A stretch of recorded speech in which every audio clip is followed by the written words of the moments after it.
Saludos, mi nombre es Albert David Rodríguez Rivera. En esta ocasión estaremos realizando un examen físico. Posteriormente ya me he lavado las manos, me he colocado los guantes. Vamos entonces a mencionar los equipos que tenemos a la mano, que tenemos un estetoscopio, tenemos entonces un esfigmomanómetro, tenemos entonces los materiales como un termómetro y equipo neurológico, al igual que un oftalmoscopio, otoscopio y un pen light para desarrollar este procedimiento que vamos a estar realizando. Vamos a proveerle al paciente privacidad, tenemos una buena iluminación y iniciamos este procedimiento. ¿Cómo usted se llama? Yesenia Marrero Rivera, ¿Qué día es hoy? 25 de abril, ¿Dónde nos encontramos? en la Universidad Interamericana, ¿Y en qué año nos encontramos? 2023. Perfecto.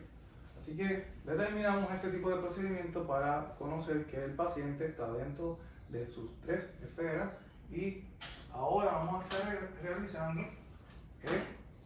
el procedimiento del signo vital. Le vamos a estar utilizando lo que viene siendo un termómetro digital. Aquí le colocamos un cover y eventualmente le pedimos al paciente que por favor abra la boca, levante la lengua, cierre la boca y esperamos alrededor de unos minutos a lo que este resultado se encuentra.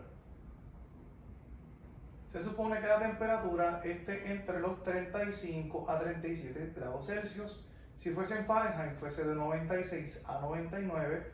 Por encima de esa temperatura, entendemos porque el paciente inicia con unos síntomas de proceso febril. Dando entonces el resultado y descartando entonces el cover en el área de desperdicio.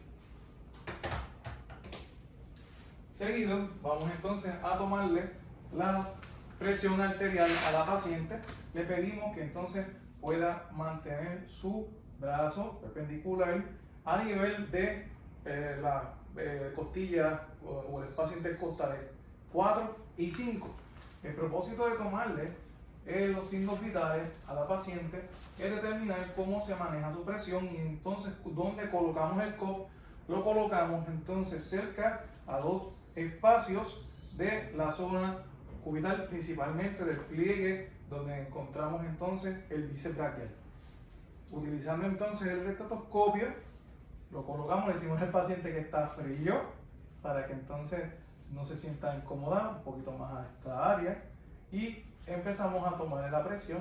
Una vez que se tome la presión debe de estar entre 120 a 180, marcando una presión diastólica y sistólica entre los parámetros normales.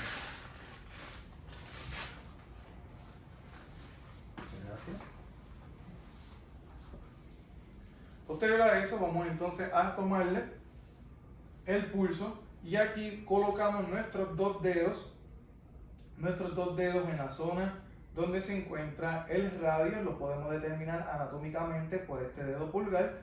Colocamos nuestros dedos en esta zona, lo acercamos al abdomen del paciente y aprovechamos en ese momento para empezar a contar por un minuto las pulsaciones que pueda tener, que son de 60 a 100 latidos por minuto, y eventualmente también, una vez que finalicemos este procedimiento, determinamos las respiraciones del paciente cuando principalmente el diafragma, la parte torácica entre el abdomen y el tórax, se eleva en una inspiración y en una expiración, esa parte torácica y diafragmática ¿qué cosa? Disminuye. Así que eso es con relación a ese aspecto. Ahora vamos a pasar entonces a valorar la integración de la piel. Así que nosotros podemos observar que es una persona o fémina de tez blanca, en la que nosotros podemos observar principalmente su textura, principalmente desde la piel, y que valoramos el color, resequedad, si toma o tiene buena ingesta de líquidos. Así que si tiene una piel reseca, falta de líquidos en su cuerpo. Luego entonces verificamos si tiene algún tipo de inflamación de edema, la textura, y aquí entonces levantamos un poquito del pliegue para que el paciente lo pueda determinar y observar. Hacemos como si fuese un pequeño pellizcón y verificamos entonces ¿qué cosa? La textura de la piel de este paciente. Así que una vez pasado a eso, nosotros entonces vamos a valorar el proceso de las uñas y nosotros verificamos entonces si la fémina se pinta las uñas o si utiliza algún artefacto como o algún tipo de uña artificial, sea que quizás tenga shellac o sea postiza, entonces nosotros vamos a determinar la coloración. ¿Y por qué la coloración? Porque así nos puede determinar, así levemente pinchamos el dedo del paciente para determinar que la persona o la paciente no tenga cianosis. Un signo de cianosis significa que tenemos falta de oxigenación en el tejido. Así que luego que terminamos eso, verificamos entonces el grosor. ¿Y por qué el grosor del paciente? Porque aquí nosotros podemos determinar si el paciente es fumador, si tiene los dedos en palillo de tambor, si tiene algún tipo de lesión como onicomicosis, que viene siendo hongo entre medio de las uñas, si eventualmente tiene split dentro de las uñas para nosotros determinar si tiene alguna condición cardiovascular o no, si es un proceso anémico, eventualmente vemos el tipo de la textura de la uña o el contorno como tal de la uña. Ahora entonces nosotros pasamos y valoramos ¿qué otra cosa? El cabello o el pelo. Y aquí lo que nosotros estamos buscando es verificar o observar principalmente en la parte de la inspección que nuestra paciente no tenga ningún tipo de lesión.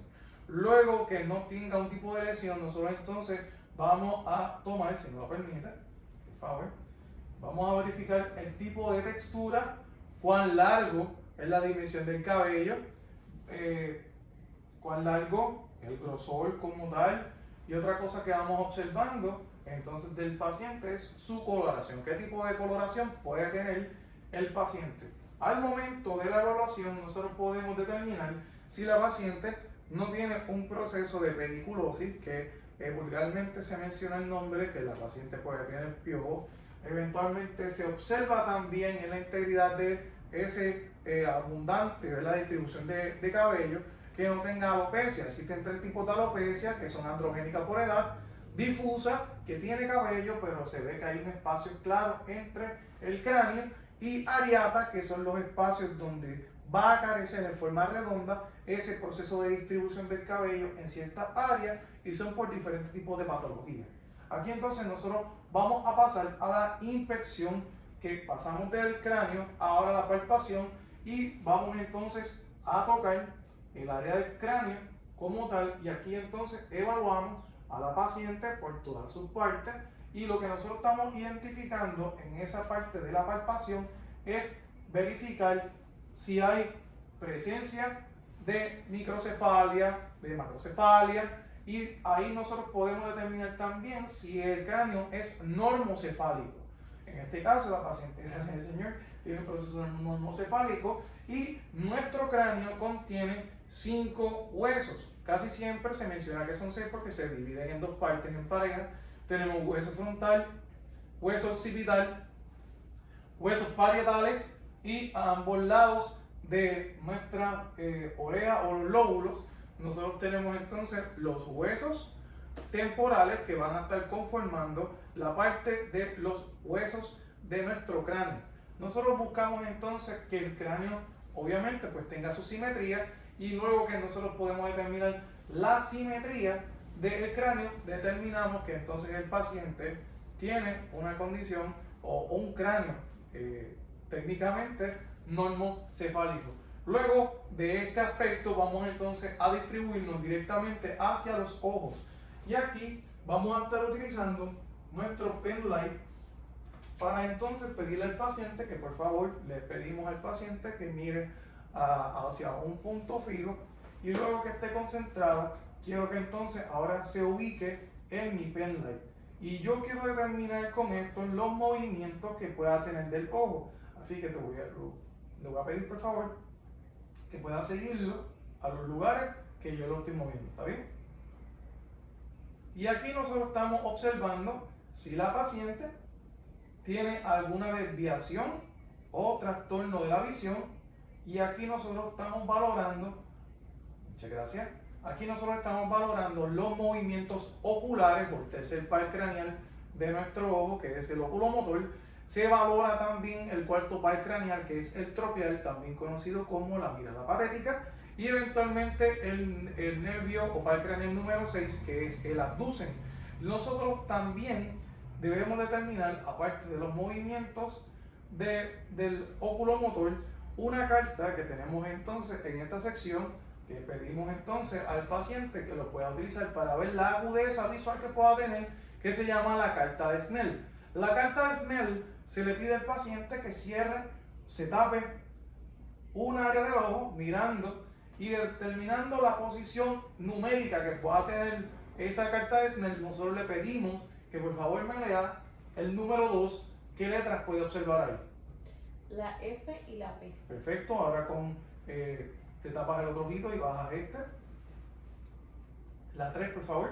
La T, la O y la Z. Perfecto, entonces ahí, muchas gracias. Ahí entonces nosotros vamos a determinar técnicamente si la paciente tiene una buena agudeza visual del nervio óptico paracraneal número 2.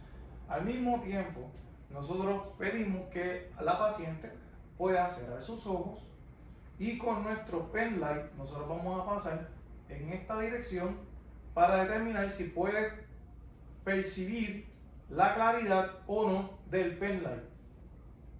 Me indica si la puede observar. Lo observa de el ojo derecho y hacemos lo mismo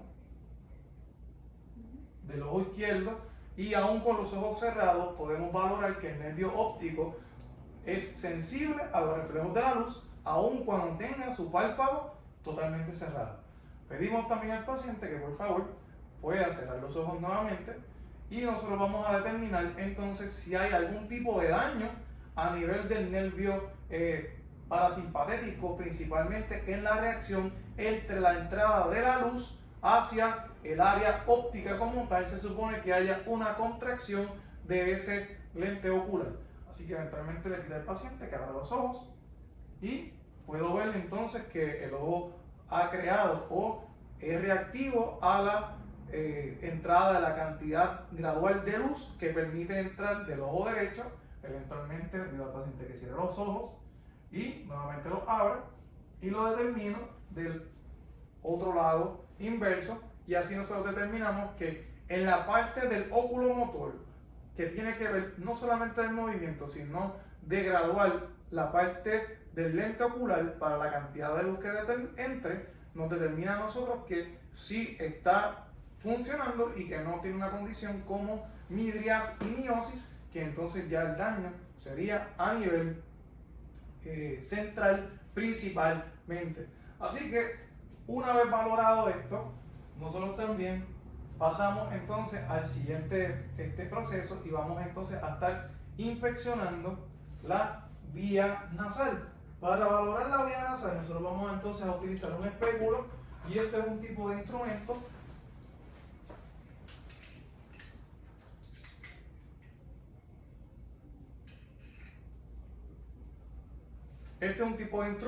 en el que nosotros vamos a estar valorando primordialmente las narinas, y eventualmente el propósito de observarlo es determinar que la paciente no tenga un pólipo nasal en esa área. Así que levantamos la cabeza del paciente, lo colocamos en esta área de la nariz y nosotros podemos observar si hay presencia de pólipos nasales o no. También se puede valorar en el lado izquierdo de la paciente cómo está esa parte de las narinas, cómo se encuentra su tabique, si el tabique está central, si está desviado, si hay algún tipo de lesión, si hay una hiperemesis, quiere decir si hay un gotero nasal. Eso significa que quizás el área está un poco irritada, dependiendo, ¿verdad?, cómo se encuentra en integrar la condición del paciente.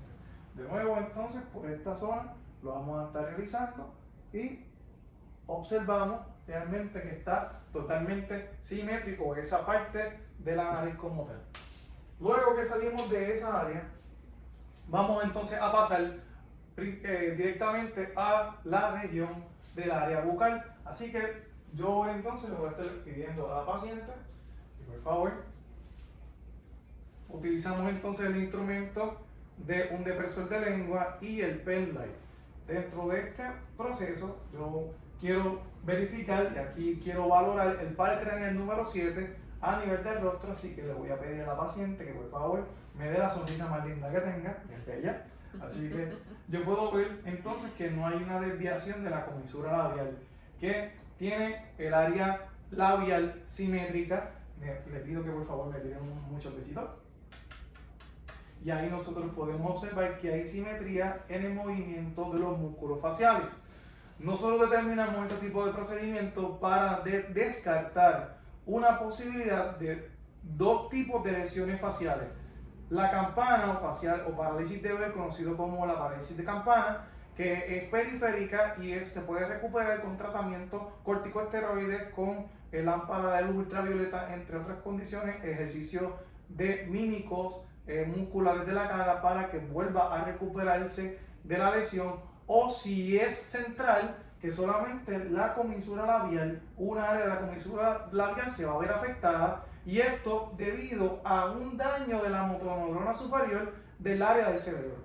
Así que existen diversidad de causas que pueden provocar esto: cambio de temperatura, diabetes mellitus no controlada, Lyme disease, puede ser por la varicela o por herpes simple, también se puede haber afectado. Así que, abriendo la paleta, yo le voy a pedir a la paciente que por favor abra la boca, levante la cabeza un poquito y diga ah, saque la lengua. Ahí, entonces nosotros valoramos la cavidad bucal, que tenga todas sus piezas dentales, que sean de ella, que no tenga prótesis, que no tenga puentes. También verificamos que tenga la presencia de sus amígdalas palatinas, que están en la parte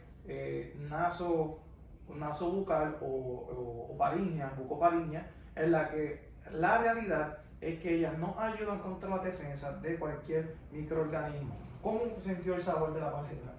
Malísimo. Malísimo. Eso significa que nos da entonces a nosotros la integridad de que aún el sabor en los 2/3 anteriores de la lengua tiene la percepción del sabor. Eventualmente, si queremos sacar la lengua nuevamente y sacar la lengua, si la colocamos por detrás y hace el reflejo del gap o reflejo nauseoso, nos indica a nosotros que el área postrema, que está controlada, el área del cerebro, que es un reflejo sensor, que está controlada por el glosofaringeo, nos da la oportunidad a nosotros de determinar que la paciente tiene esa área activa y que no hay ningún tipo de daño como tal.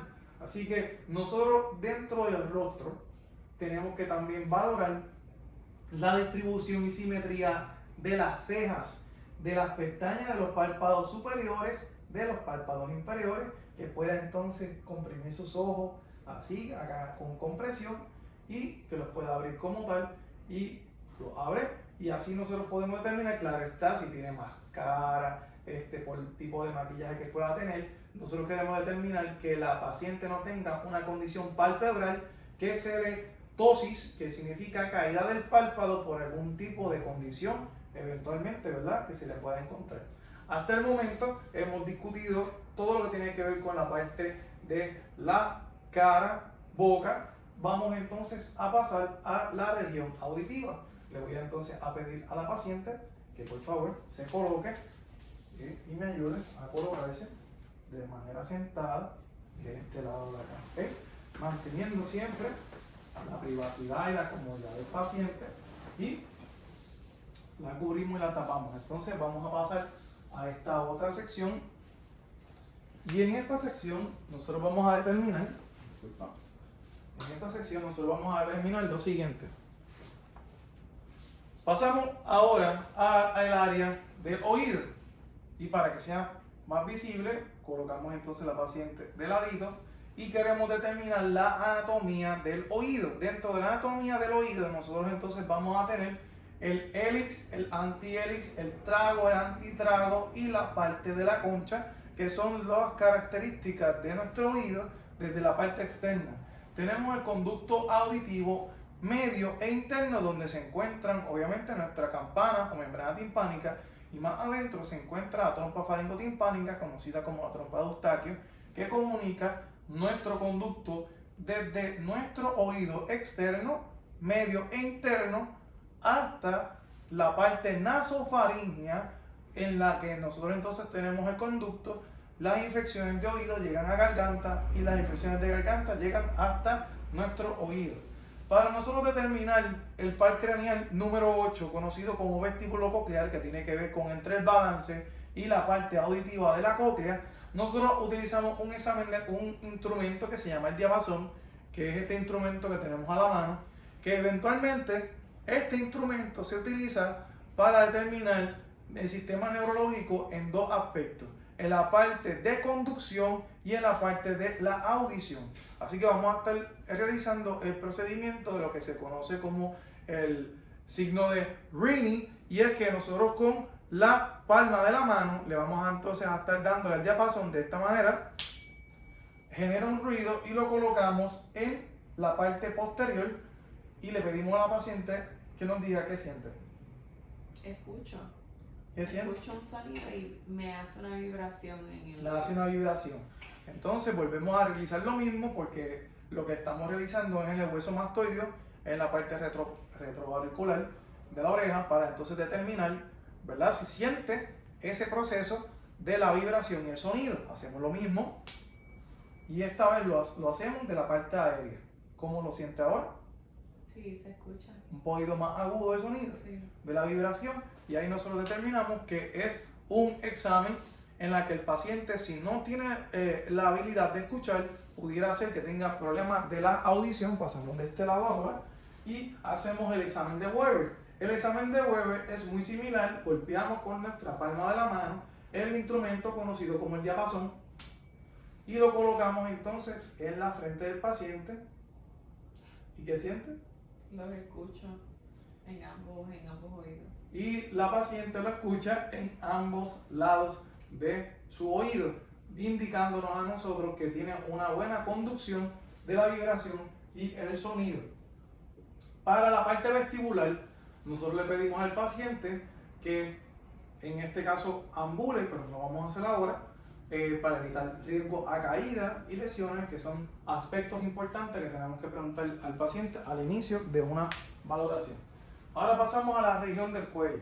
En la región del cuello como tal, nosotros tenemos que determinar lo siguiente. Le pedimos al paciente que se recoja, ¿verdad?, su cabello.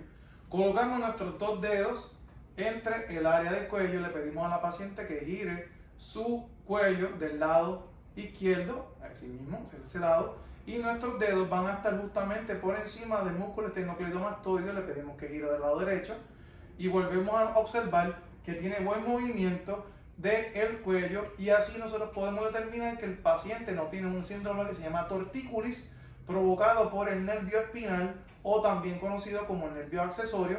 Y también le pedimos a la paciente que por favor levante sus hombros hacia arriba y los disminuya hacia abajo, y eso nos ayuda a entender que el músculo del trapecio junto con el esternocleidomastoideo están en óptimas condiciones gracias a este nervio. Ahora, en la parte donde nosotros colocamos nuestros dedos en el cuello, nosotros lo vamos a acercar cerca de la tráquea, y obviamente está la tráquea y el esófago por detrás, y le pedimos a la paciente que trague.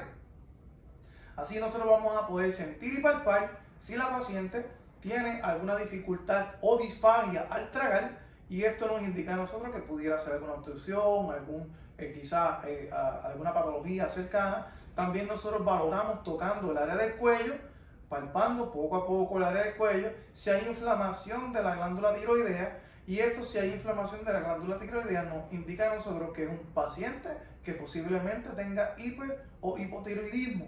Para nosotros entonces verificar también la región de la parte cervical, lo que nosotros vamos a buscar es y observar la simetría, y vamos a palpar desde la región submentoniana si tiene ganglio linfático inflamado o no, y eventualmente nos vamos a seguir dirigiendo hacia la parte mandibular, luego entonces a la parte auricular, auricular anterior y retroauricular, la parte posterior de nuestro cuello, y eventualmente en esta zona en la que nosotros quizás podemos encontrar en la parte también clavicular, si hay elevación o no de la parte de elevación de estos ganglios linfáticos como tal. Así que ya que hemos determinado en esa parte de la palpación, también tenemos que tener en cuenta que se inspecciona el cuello, se palpa el cuello, y ahora pasamos entonces la parte de la ocultación con el estetoscopio, ya que en la zona de nuestro cuello tenemos los pulsos, el pulso carotidio en ambos lados, y el pulso carotidio principalmente podemos escuchar los ruidos carotidios si el paciente pudiera tener algún tipo de patología o no. Así que escuchamos, no va a ser visible de este otro lado. Tampoco lo podemos hacer de frente al paciente, casi siempre, según los libros me indican que debes siempre ponerte la parte posterior del paciente y luego entonces pasar a la parte anterior para entonces observar nuevamente, tocar y que no haya ninguna patología en ese proceso. Ahora le pedimos a la paciente, volvemos a darle comodidad.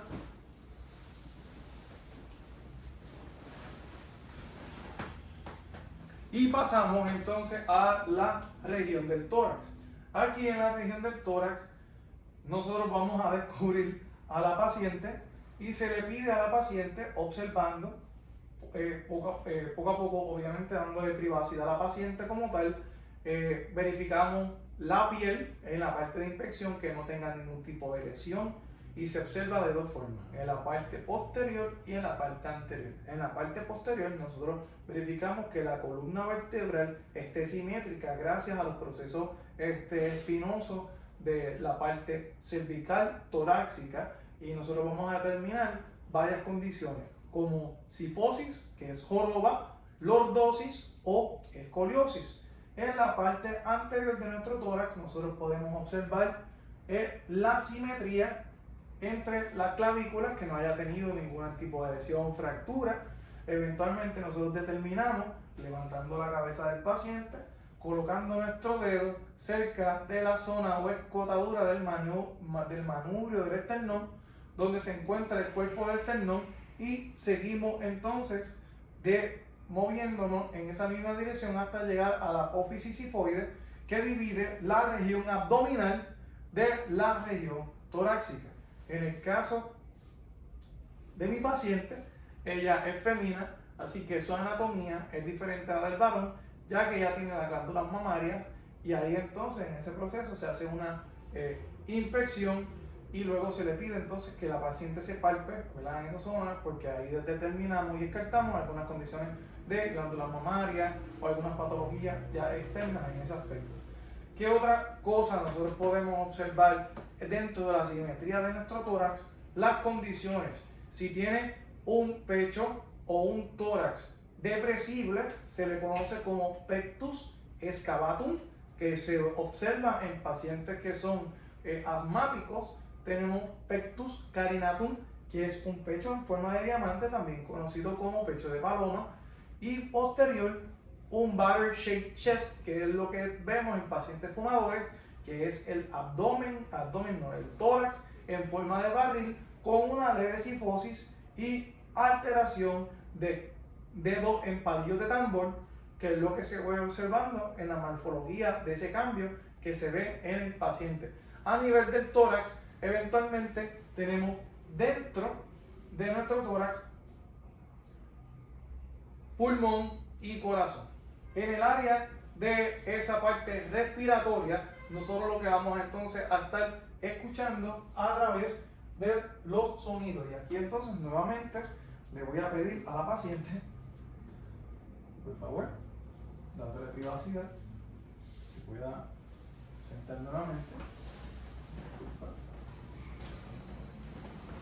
Acá. Nosotros se supone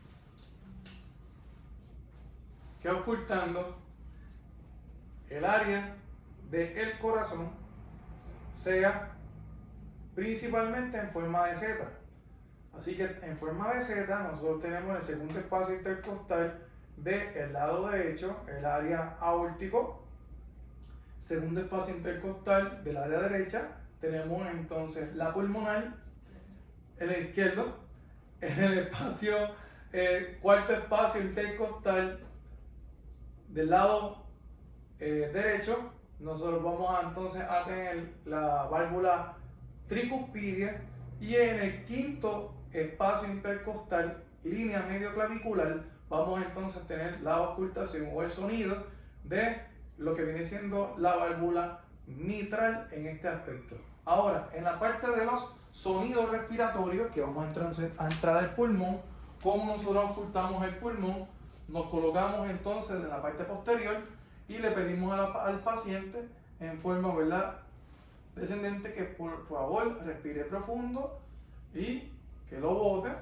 Volvemos entonces en este foco, comenzamos desde el ápex, medio y base, donde se encuentra la mayor concentración de oxígeno, de menor concentración de oxígeno a mayor concentración de oxígeno, porque los sonidos, la concentración mayor de oxígeno se encuentran en las bases y no en el ápex. Así que eventualmente le pedimos a la paciente que vuelva y respire profundo, lo vuelve y lo bote, respire profundo, luego lo bote de nuevo. Perfecto, ahora le pido que por favor levante la mano, se lo coloque cerca detrás de la oreja, ahí, y cerca del costado. Entonces, ¿qué hacemos? El mismo procedimiento. Ahora, una vez que terminamos el procedimiento, puede bajar la mano, le pedimos a la paciente que yo, colocando mis manos pues detrás de ella, lo que nosotros estábamos buscando es verificar que la paciente pueda, en la parte de la palpación, pueda verificar o podamos verificar lo del frenito táctil. Así que le voy a pedir por favor que diga 33, 99, 99. y eso me indica a mí si ella tuviera alguna edema a nivel del pulmón. Se va a escuchar algún gorgojeo en la forma de ella hablar en ese procedimiento como tal. Así que eventualmente, ya que hacemos eso, buscamos también lo de la expansión. Le pido que me respire profundo. Si mis dos dedos en forma de un ave se separan simétricamente, quiere decir que tenemos una buena simetría en la inspiración. Sonidos que nosotros podamos determinar de este proceso a nivel del pulmón cuando se ausculta son sonidos como continuos, que son sibilantes, y eventualmente estertores. Si son discontinuos, pues entonces tenemos el roncus y los crepitantes, que son los sonidos que eventualmente pues se van a estar escuchando a nivel de la respiración del paciente. Cada uno de estos sonidos se va a deber a alguna condición que en el proceso el paciente pueda tener. Ya que pasamos con el proceso de la respiración, vamos entonces a pasar a pedirle a la paciente, por favor se acueste.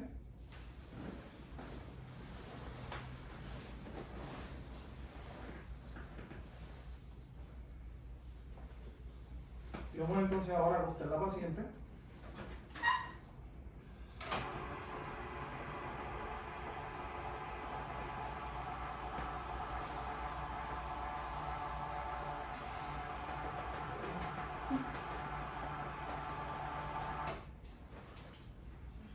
Y en esta zona vamos a estar descubriendo un poco.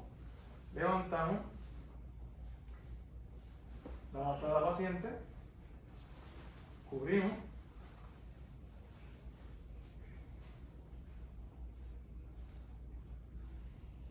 la parte de la paciente, en exposición del abdomen. Tenemos que recordar que estamos cubriendo a la paciente donde termina el proceso de apófisis sifoide, comienza nuestra región abdominal. Así que nosotros vamos a verificar la integridad de la piel. No solamente verificamos la integridad de la piel, también observamos el tipo, ¿verdad?, de simetría, que no tenga ningún tipo de lesión en el área. Verificamos la textura, como nosotros verificamos con nuestro dorso como tal. Nosotros inspeccionamos, ¿verdad?, el área donde se encuentra el ombligo, la línea del alba, principalmente. Que otra cosa nosotros observamos también simetría. Si tienen un abdomen plano, semigloboso o globoso, nosotros podemos observarlo. Entonces, en la área de la palpación, nosotros tenemos que dividir nuestro abdomen en 4 regiones principales, que son cuadrante superior derecho e izquierdo, cuadrante inferior izquierdo y derecho, y lo dividimos entonces en 9 regiones, que son el área de hipocóndrico derecho, flanco lumbar derecho y fosa ilíaca derecha. Lo mismo tenemos del lado izquierdo. En el área central tenemos el epigastrio, mesogastrio e hipogastrio, y en cada una de estas regiones nosotros vamos a estar, ¿qué cosa?, palpando. Y lo hacemos del lado contrario y vamos entonces a palpar el área del abdomen. Si el abdomen es depresible, entonces vamos por las 9 regiones, buscando que el paciente no tenga ningún tipo de malestar, ningún tipo de dolor. Pasamos de la palpación a el proceso de la auscultación. Y en el proceso de la auscultación, nosotros vamos a determinar los tipos de sonidos peristálticos que pueda tener, que son de 5 hasta 30 sonidos peristálticos por un minuto. Por ende, también se hace por último el de la percusión. Utilizamos nuestro dedo índice y golpeamos nuestro dedo mediano.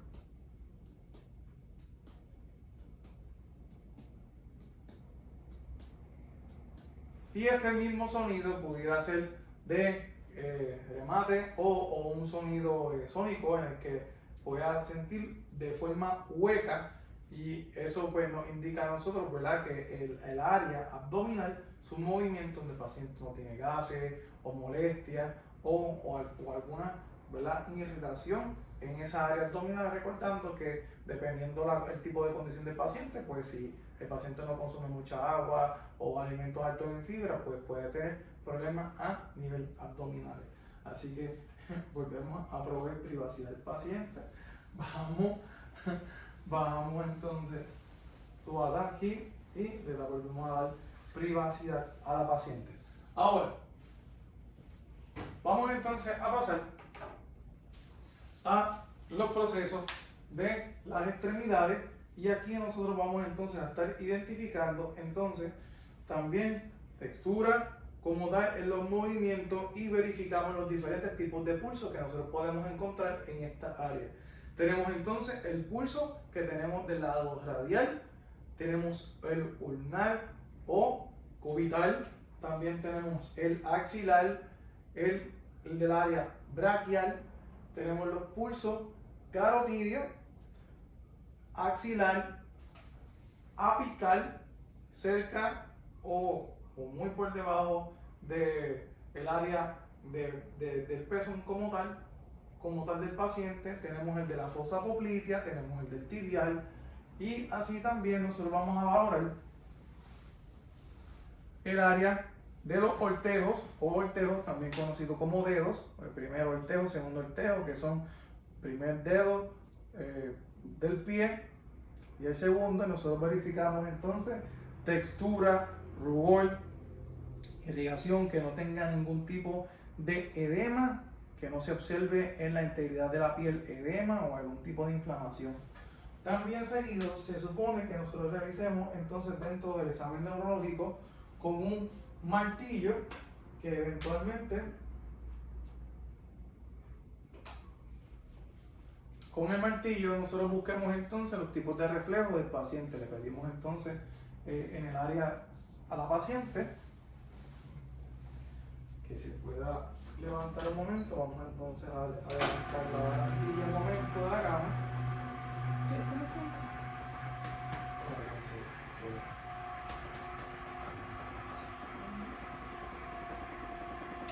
Ok, en esta posición de semi-Fowler vamos entonces a darle privacidad al paciente, ¿verdad?, todo el tiempo que se pueda sentar. Y en esta área, descubriendo un poco el área de las piernas, te pedimos que ponga un poquito más flojita las piernas, sin resistencia, y con el martillo buscamos que el paciente tenga reflejo por debajo de la patela, también conocido como rótula. Si el movimiento se levanta, pues quiere decir que tiene reflejo. Eventualmente le pedimos eso en la extremidad inferior. En la extremidad superior colocamos nuestras manos aquí y cerca de esta zona donde empieza nuestro hueso del acromion. El acromion no es el hueso del codo, como talmente se le conoce al hueso del codo como tal. En esta fosa cubital nosotros vamos entonces a pedir al paciente que mantenga su mano aquí, y aquí entonces va a haber un movimiento y se le pregunta si siente una sensación de cosquilleo o movimiento en las manos. Con relación a la parte del proceso del sistema reproductor, pues es un procedimiento que se realiza aparte, valorando que el paciente, pues en sus áreas, pues no tenga ninguna lesión o alguna afección. Esto ha sido todo en la tarde de hoy. Muchas gracias. Buenas tardes.